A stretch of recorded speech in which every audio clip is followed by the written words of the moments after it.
Come back to our channel. In today's video, you are gonna see how to check if your phone is refurbished or new.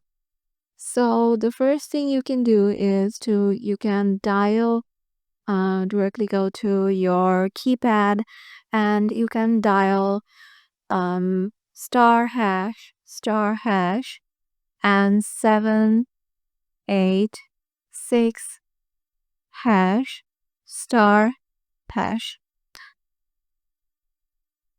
It will be star hash star and then dial.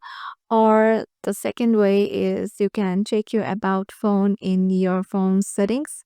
So scroll to the bottom and go to about phone and check the model name or the serial number and the IMEI number on the brand's official site, and look for the reconditioned or manufacture date, and then you can go to the IMEI number to and make sure you cross-check it with the brand's official site.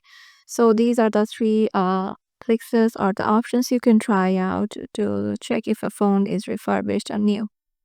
Hope this video will help you out. If you got any questions regarding this, make sure to comment down below, and if it works, then make sure to let us know. We'll be very happy to lead you out. Hope to see you in the next video.